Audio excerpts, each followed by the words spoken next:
Sahabat literasi bola, bayangkan sebuah organisasi yang memiliki kekuatan seperti pemerintahan dunia, tapi tak punya wilayah.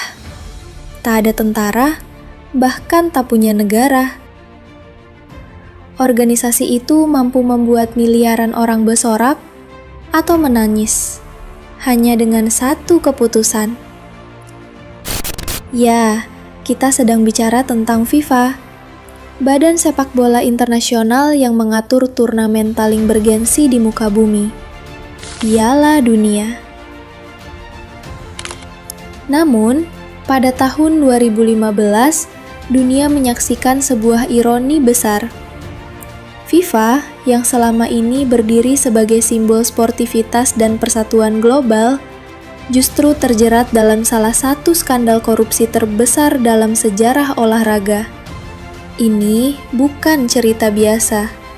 Ini adalah kisah tentang kekuasaan, uang, intrik, dan pengkhianatan terhadap nilai-nilai olahraga yang selama ini diagungkan. Dan inilah kisah skandal korupsi FIFA 2015. Babak pertama. Tembok FIFA mulai retak. Pada tanggal 27 Mei 2015, suasana pagi yang seharusnya tenang di Hotel Baur Aulak, Zurich, tiba-tiba berubah tegang. Polisi Swiss, atas permintaan pemerintah Amerika Serikat, masuk ke hotel itu dan menangkap 7 pejabat tinggi FIFA. Mereka adalah orang-orang kuat yang biasa mengatur jalannya sepak bola dunia, bukan dari bangku cadangan, tapi dari balik meja kekuasaan. Penangkapan ini bukan aksi dadakan. Departemen Kehakiman Amerika Serikat dan FBI telah menyelidiki FIFA selama lebih dari 20 tahun. Puncaknya, mereka menemukan bukti bahwa sejumlah pejabat FIFA menerima suap dan gratifikasi dengan total lebih dari 150 juta dolar Amerika Serikat. Uang itu digunakan untuk mengatur kontrak siaran, sponsor, hingga pemilihan tuan rumah Piala Dunia.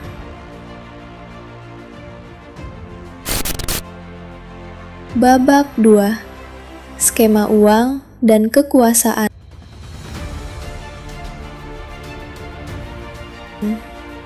Lalu, bagaimana cara kerja skema ini? Sederhana tapi licik. Banyak perusahaan pemasaran olahraga bersaing untuk mendapatkan hak siar turnamen FIFA. Agar dipilih, mereka menyuap pejabat-pejabat FIFA, menawarkan uang tunai, hadiah, bahkan properti mewah.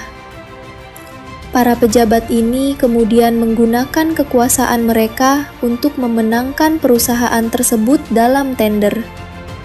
Tak hanya soal siaran, proses pemilihan tuan rumah Piala Dunia pun penuh intrik.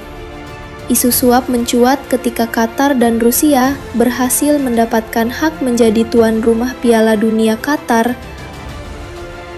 Negara-negara itu dinilai kurang siap dan tak memiliki tradisi sepak bola kuat. Tapi siapa peduli? Asal uang mengalir, segalanya bisa diatur. Skandal ini akhirnya menjadi bukti konkret bahwa sepak bola global telah dikendalikan oleh jaringan kekuasaan dan uang yang sulit ditembus. Babak ketiga. Sepp Blatter, sang raja yang tumbang. Di tengah badai ini, nama Sepp Blatter menjadi sorotan utama.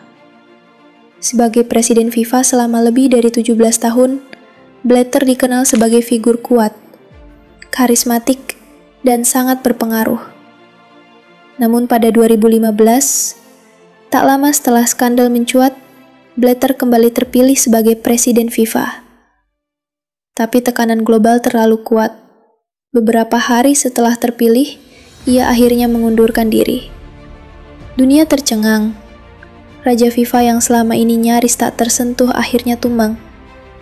Blatter kemudian diskor selama 8 tahun oleh Komite Etik FIFA, yang kemudian dikurangi menjadi 6 tahun.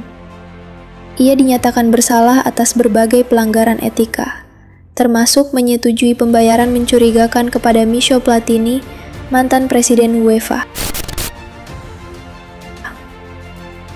Babak keempat, Amerika Serikat dan pembersihan besar.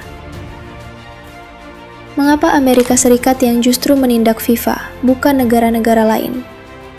Karena sebagian besar transaksi korupsi melibatkan bank dan sistem keuangan di Amerika Serikat.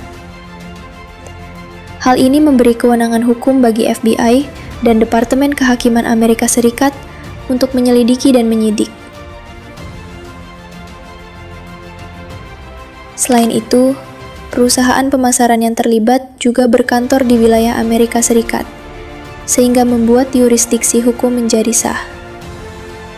Dalam prosesnya, puluhan orang dituntut, termasuk pejabat dari Federasi Sepak Bola Amerika Latin, Afrika, hingga Karibia. Beberapa di antaranya menerima hukuman penjara, denda besar, dan larangan seumur hidup dari sepak bola. Namun kasus ini juga membuka mata dunia bahwa FIFA selama ini beroperasi seperti negara dalam negara, punya kuasa tanpa kontrol eksternal yang memadai. Babak kelima, Dead End Case. Kasus buntu yang tak tuntas. Meski banyak pelaku sudah ditangkap, banyak pihak merasa bahwa kasus ini belum benar-benar selesai.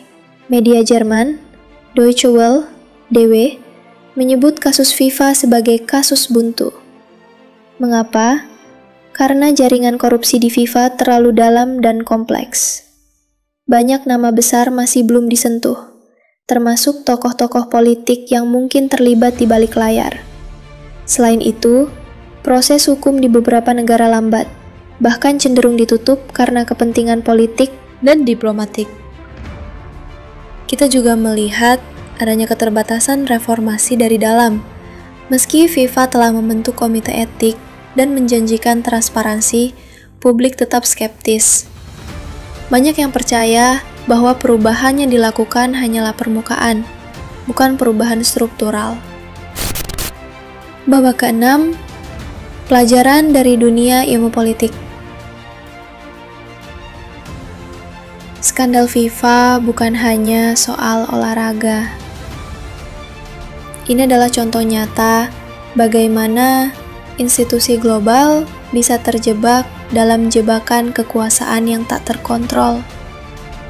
Dari sudut pandang ilmu politik, kasus ini menunjukkan pentingnya checks and balances, pengawasan dan keseimbangan kekuasaan. FIFA yang beroperasi seperti kerajaan tanpa raja akhirnya membuktikan pepatah lama, kekuasaan yang absolut cenderung korup secara absolut. FIFA mengelola anggaran miliaran dolar dan memiliki pengaruh global, tapi struktur internalnya sangat tertutup dan otoriter. Itulah sebabnya korupsi bisa berkembang subur selama bertahun-tahun tanpa hambatan berarti. Babak ke-7, harapan baru. Setelah skandal ini, FIFA menunjuk Gianni Infantino sebagai presiden baru. Ia berjanji akan membersihkan FIFA dan mengembalikan kepercayaan publik.